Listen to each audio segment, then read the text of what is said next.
ceist ochtaig. A fá 3A. So tá an 3 fág in éonar, okay? Maar tá sé seo cosúil le 1A, 1 fá 3 sin 3. A fá A ach áfach A fá A sin A carnatha. Okay, so 1A fá lúd a cathair. So 1 fá lúd a cathair sin lúd a cathair, agus nílach A amháin, so A ina éonar tá fága. 3A fá 2A sin móda 3 fá móda 2 is móda 6. A fá A sin A carnatha. 3A fá lúda 3. Móda 3 fá lúda 3 sin lúda 9 agus nílach A amháin. Go leis ceall. Okay, so leanimid a raigeis. Okay, so tá 1, 2, 3 cathair terma again. Tá terma le A carnatha ann, agus terma eile le A carnatha ann.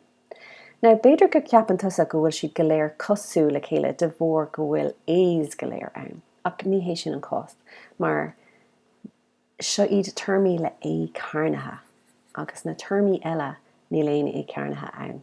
So tá siad san cosúil agus tá siad san cosú le chéile comá, but tá an dáróid seo éagsúil.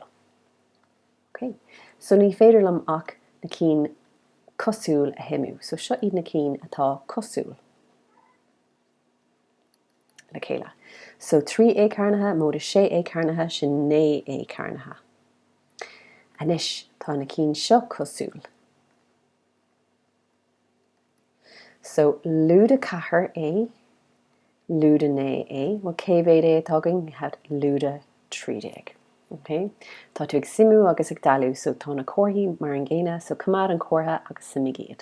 So lúda 3A. Agus is é sin an freagra. Ní féidirling iad a himú níos mó mar tá siad éagsúil. Is termí éagsúil iad, so sé sin an forma simply. Okay, so 2 fá 3 sin 6, A fá A sin A carnatha. 2A fá lúda cathair sin lúda 8A. Lúda 3A fá A sin lúda 3A carnatha. Lúda 3A fá lúda 7. Well, lúda fá lúda sin móda, 3 fá 7 sin 15 agus nílach A amháin agat.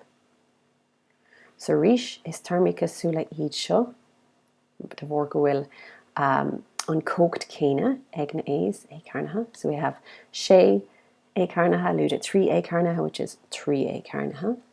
Agus an sin tá lúda 8A, móda 15A.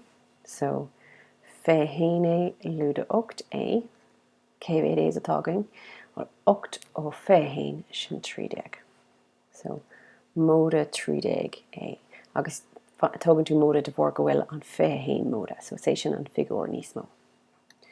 Okay, so sin é an freagra. Ríis is termí éagsúla iad, so tá siad éagsúil ó na chéile de bhór go bhfuil cócht an A seo de friúil an cócht seo.